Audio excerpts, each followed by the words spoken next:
ادامه گفتارهای رادیوی فرهنگ.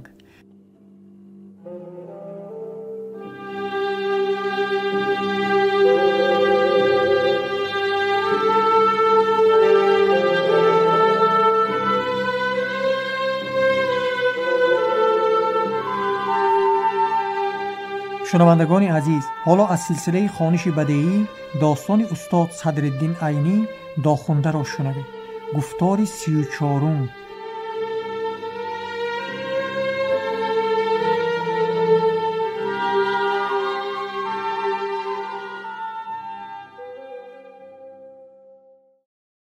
فصل 27. ترمه. در ماه ایولی سال 1923 در قشلاق آببردان مسجا در بارگاه سید امیر احمد خان در مشورتخانه‌ای که ما وی را یک بار در سال 1921 دیده بودیم قرباشیان برای مشورت غون شدند. سید احمد خان گفت: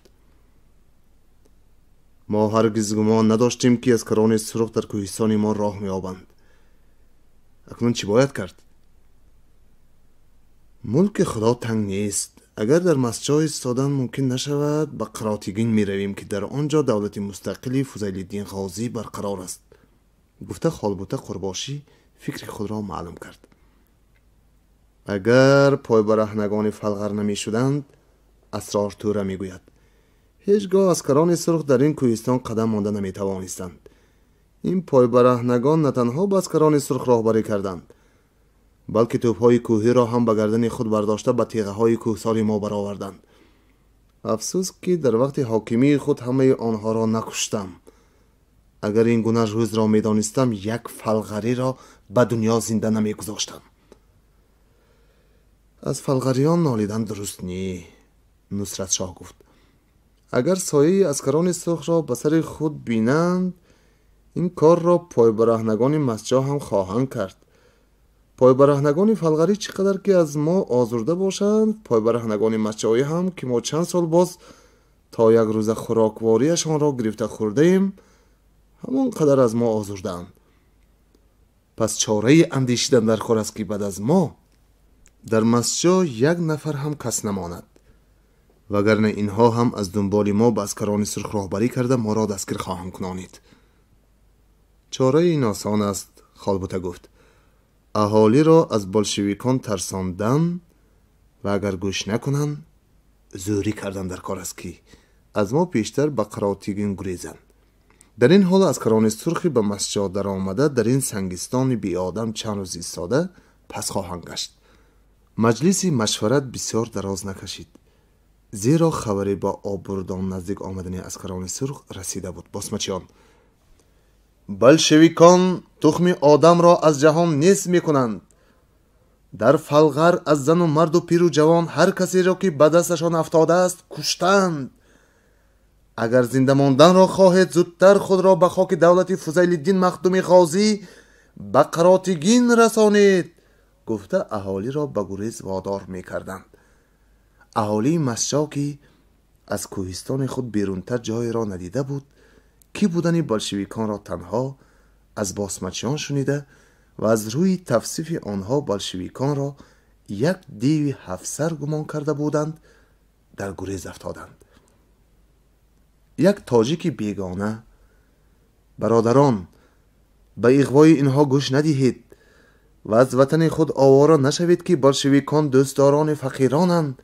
گفته خواست اهالی را از گریختن باز دارد، اما یک تیر باسمچی که در جواب این سخنهایش از بوم گوشش گذشت او را مجبور کرد که خود را کناره کشد و در کمر کوهی در آمده از نظرها پنهان ماند. 22 ماه ایون سال 1923 اسکران سرخ همراه پای برهنگان فلغر به پایتخت امیر احمد خان به قشلاق آببردان در آمدند که در آنجا کسی نیست. در بارگاه باشد تنها زندان پرغل و زنجیر، شربتخانه با اپرات عرق کشیش، قرخانه با اسباب تیرریزیش از 30 ساله حکومت امیر احمد خان یادگاری مانده است. اما در مشورتخانه به بالای چکس باز شکاری همچنان با منقار خود زیر بالهای خود را می‌خارید و گویا به ویران شدن این قبه و بارگاه هیچ پروا نمی‌کرد. عسکران سرخ باسمچیان را دنبالگری کرده بعضی را کشتند و بعضی را دستگیر کردند. از قرباشیان تنها خالبوته خود را به حمایت فوزیل مخدوم رسانده توانست. عسکران سرخ پس از تمام کردن کار باسمچیان تشویقاتچیان فرستاده خواستند که اهالی به اغوای باسمچیان گریخته را به خانه های خودهاشان بازگردانند. اما تا رسیدن تشویقاتچیان به عقبه پکشیف، زن و مرد، خرد و کلان و پیر و جوان اهالی گریزه در این عقبه در زیر ترمه برف مانده تلف شده بودند. فصل 28 غرمی مستقل.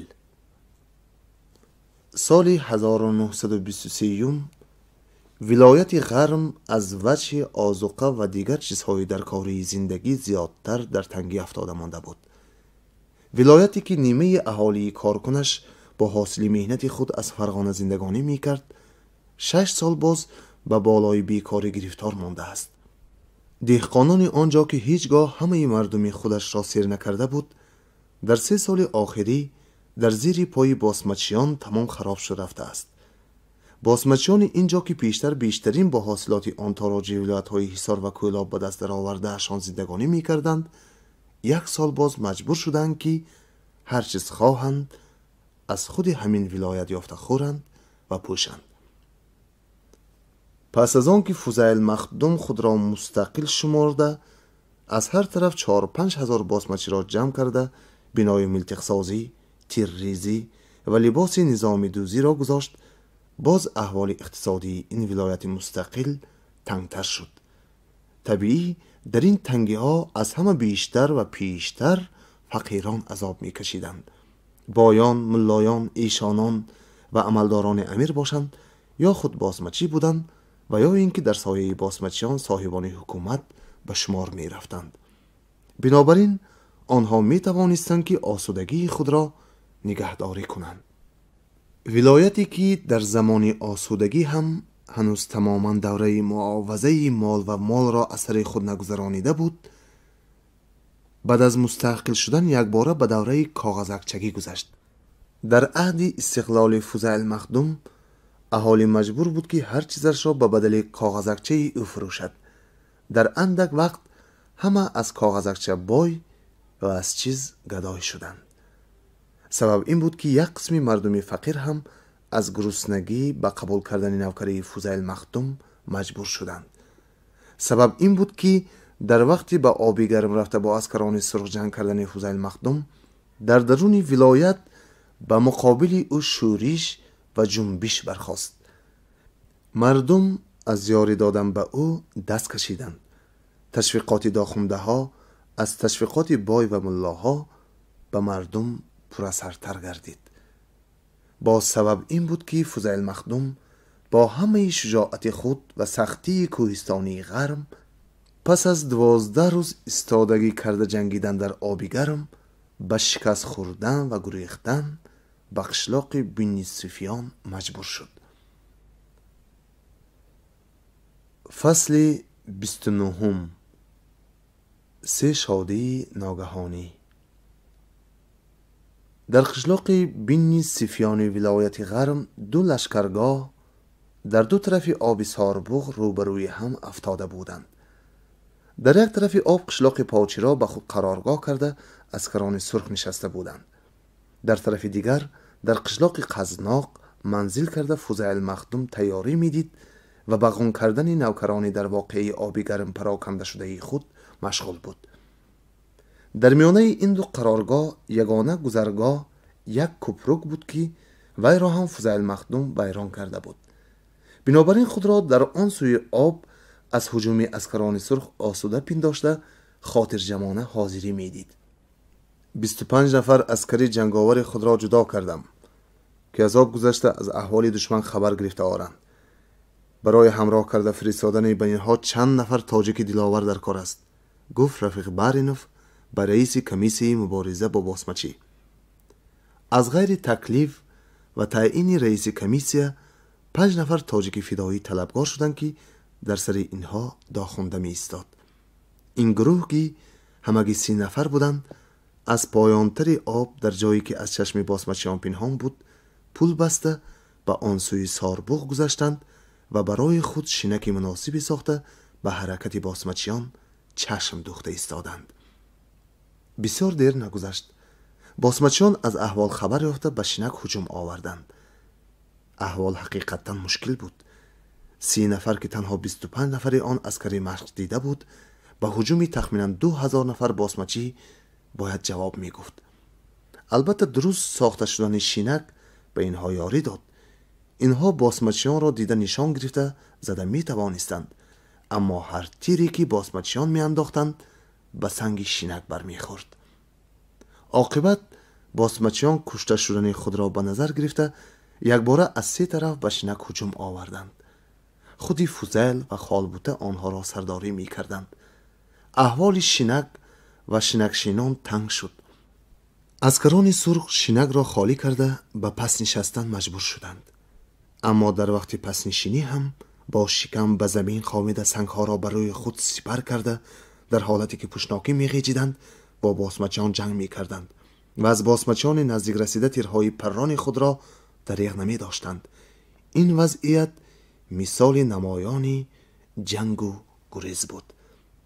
عسکران سرخ به همین وضعیت خود را به لب آب رسانده دیدند که باسمچیان پول را ویران کرده راه گذرگاه اینها را بستند. یک طرف آب، طرف دیگر آتش. در میانه چند نفر عسکران سرخ مانند شیرانی که در بیشه آتش گرفته کناری بحری مانده باشند می‌غریدند و برای خلاصی خود راه می‌جستند. اما باسمچیان به آهستگی می آمدند و منتظر بودند که تیر عسکران سرخ تمام شود و آنها را به هیچ تلفات دستگیر کنند. این حال بسیار دراز نکشید. تاجیکان فدایی گذرگاه مناسبی یافته با رفیقانشان خود را به آب زدند و در یک چشم پوشیده کشادن از آتش دشمن دورتر رفتند. باسمچیان از دست رفتن شکار خود را دیده در خشم شدند و یک باره به هجوم در آمده سواره از آب گذشتند و پیاده شده از دنبال خصمشان تیرپرانی کرده دویدند. عسکران سرخ در کنار آب که مانند دیواری سنگینی بلند شده رفته بود پراکنده گردیده از میانه های خرسنگ ها و مغاره ها بالا دویدند. باسمچیان هم بالا می دویدند، اما با خوردن تیری و با کشته دادن 1-2 نفر خود پس گشته باز با راه دیگری بالا رفته پیش عسکران سرخ را گرفتنی می شدند. ایوا داخونده نیست؟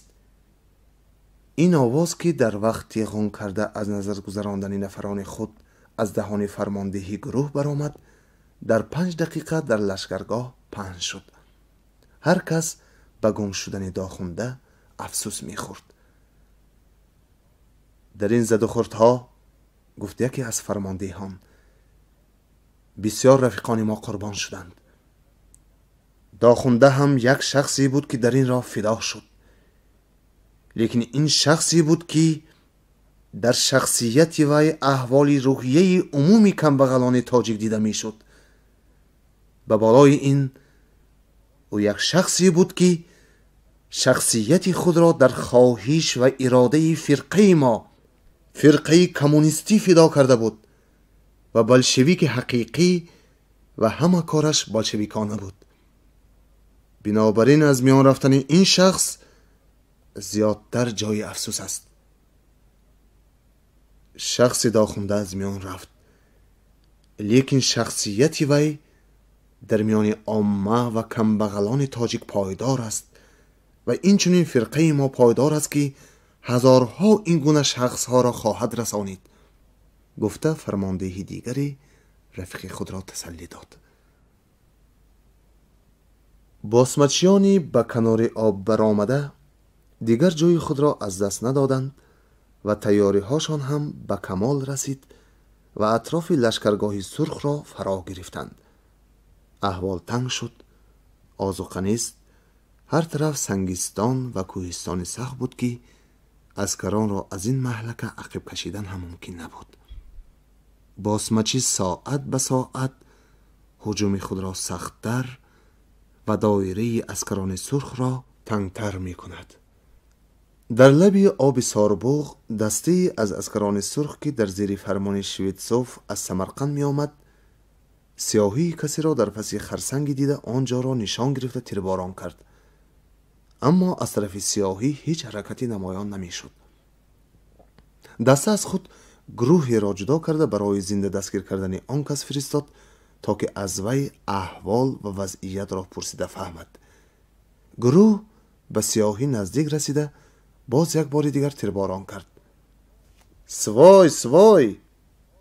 این آواز از طرف سیاهی پسی سنگی برآمده گروه را از تیرپرانی باز داشت و سردار گروه روکی ورخ گفته به سیاهی فرمان داد.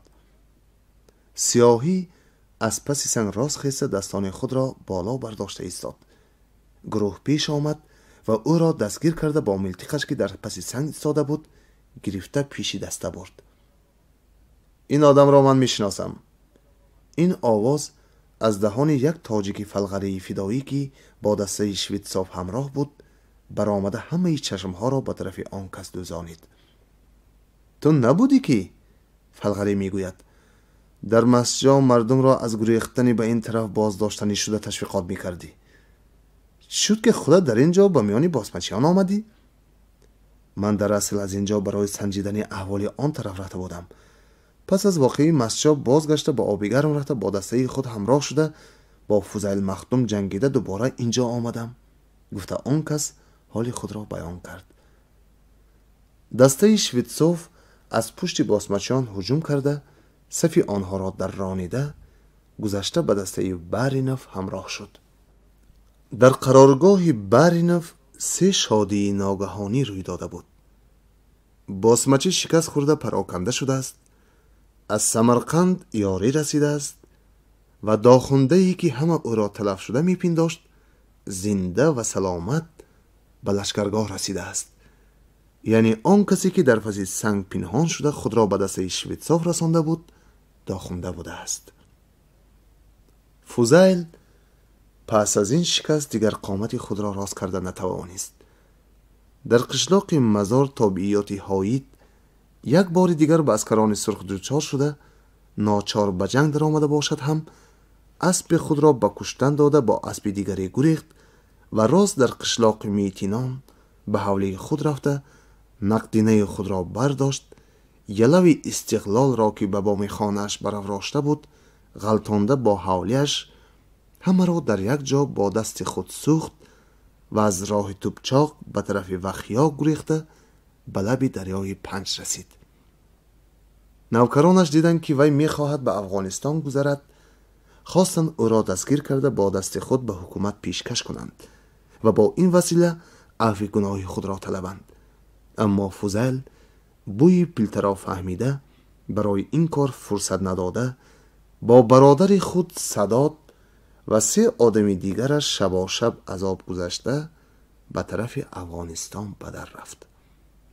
نوکرانش هم فردای آن روز دسته دسته با یراقهای خود آمده به حکومت تسلیم شدند. پس از این ولایت غرم در راه آباد شدن خود آزاد بود. فصل 30 ارتیستی هوسکار. اسکران سرخ در ولایت درواز صغیردشت را برای خود قرارگاه کرده بودند. در این دشتی وحشی چادرهای قرائتخانه، کینا و تئاتر خود را برپا نموده با راه مدنی استراحت و دمگیری می کردند. بعد از تماشای کینا بازی تئاتر سر شد. یک مجلس تماشا به پایان رسیده پرده برافتاد.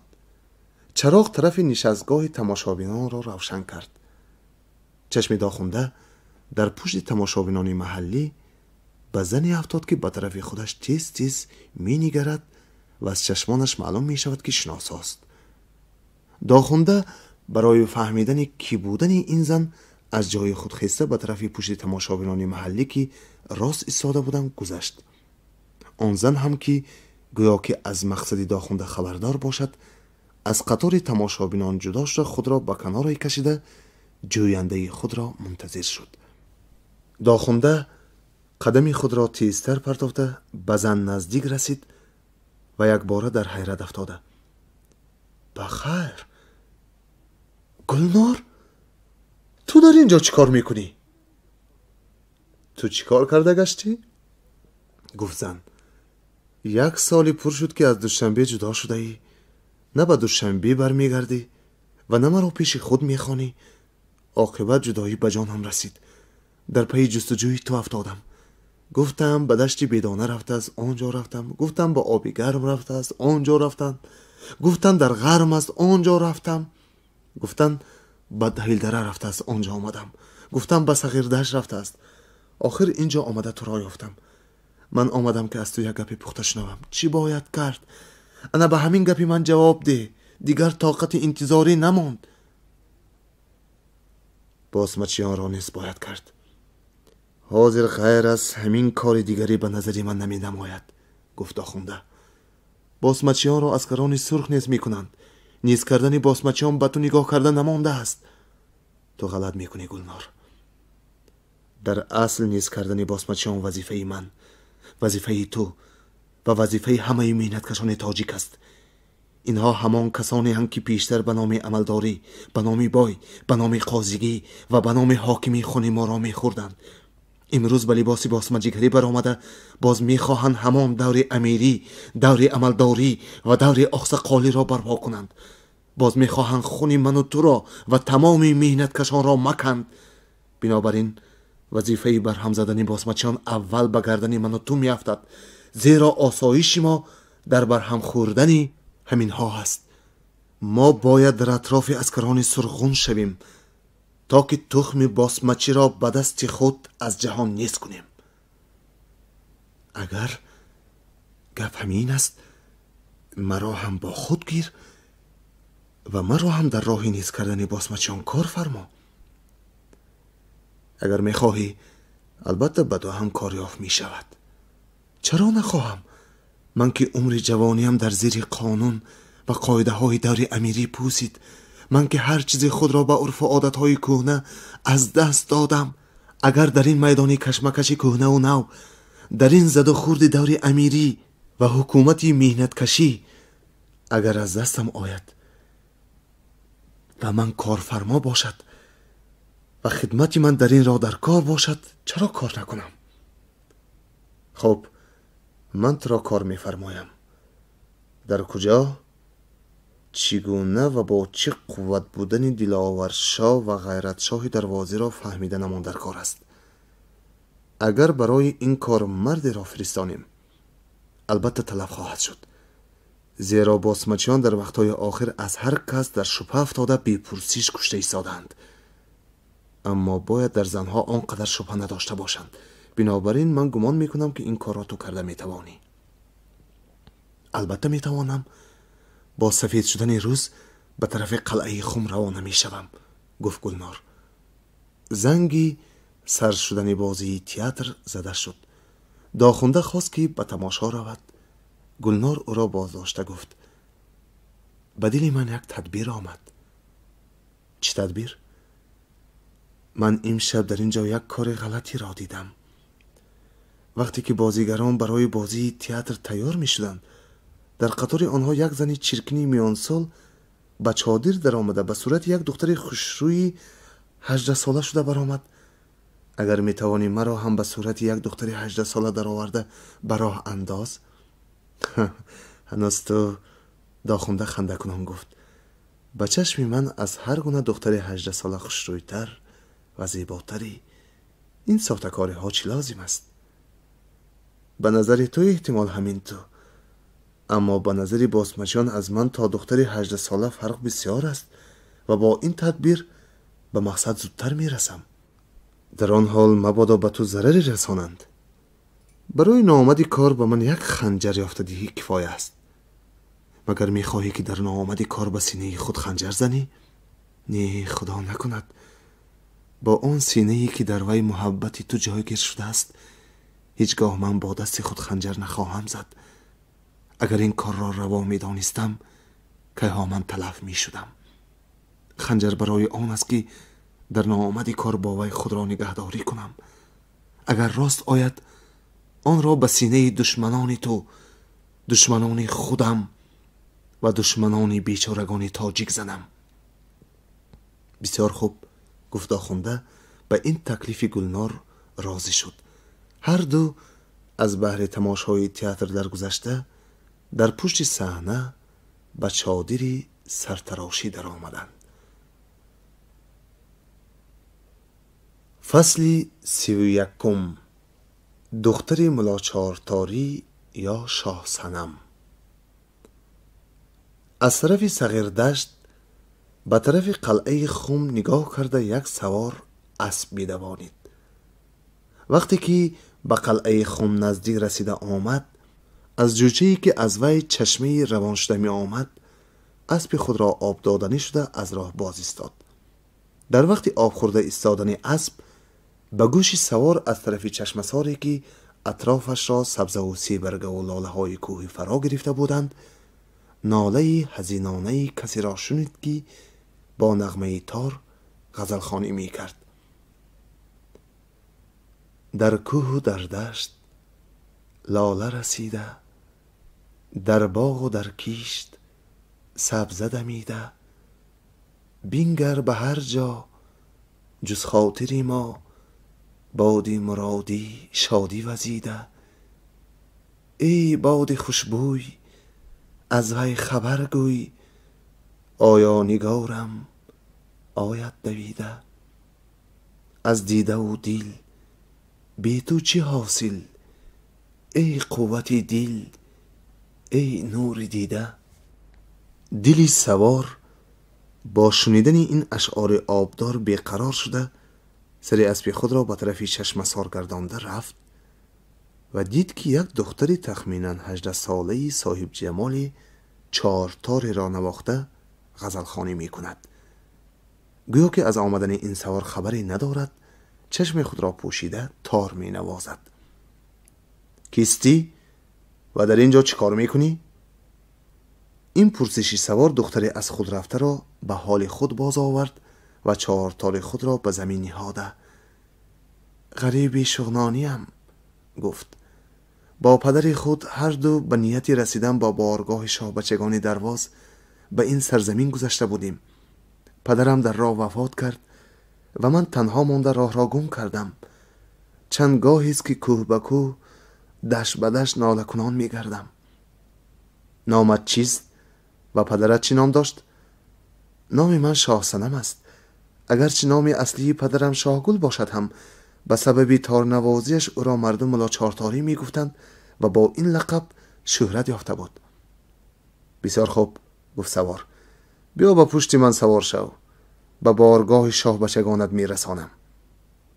دختر تار خود را به دست گرفته به اسب سوار شد. سوار اسب خود را به طرف قلعه خم نگاه کرده راند. سوار به قلعه خم رسیده به حولی که باسمچیان در آنجا منزل داشتند از اسب فرامد و دختر را در گوشه گذاشته خود به خانه‌ای که قرباشیان نشسته بودند در آمد. بیا میرزا عسکر، چه خبر آوردی؟ گفته دلاور شاه از آینده پرسید. خبر همین است که بلشویکان به اطاعت زبانی ما راضی نمی شوند. اگر شما در حقیقت از سر سودای باسمچیگری گذشتنی باشید، بی قیل و قال با همه نوکر و یراقهای خود آمده به ما تسلیم شوید میگویند. گوی از دستشان چیزی که آید از ما دریغ ندارند. بلشویکان، گفت غیرت شاه، توش بیره را خان شمردند. توپ و پولیمیات های آنها در میدان های هموار کار می آید، اما در کوهستان ما که هر طرفش با قلعه های خدا آفرید مستحکم شده است، اگر از تیغه کوهی سنگی را غلانیم جواب 100 توپ و پولیمیات را می دهد. صدیق بیگ قرباشی، گفت دلاور شاه، جوانان دلیر جنگاور را برده گذرگاه ها را پاسبانی کند. ما باید به این دوخای خشک خالی آسایش خود را از دست ندهیم و در پی خرسندی خود باشیم. اگر حضرت شاه به بزم و خرسندی میل داشته باشند، میرزا عسکر گفت، یک شکار شغنانی 4 تارنواز هم به دست افتاد که بزم را موافق تب گرم خواهد کرد. این هم داد خداست. زود بزم را تیار کن، گفت دلاور شاه به میرزا عسکر.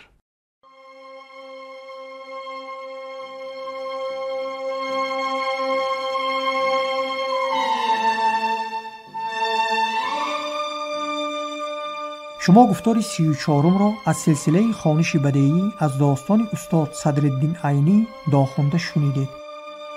راوی حبیب الله عبدالرزاقوف.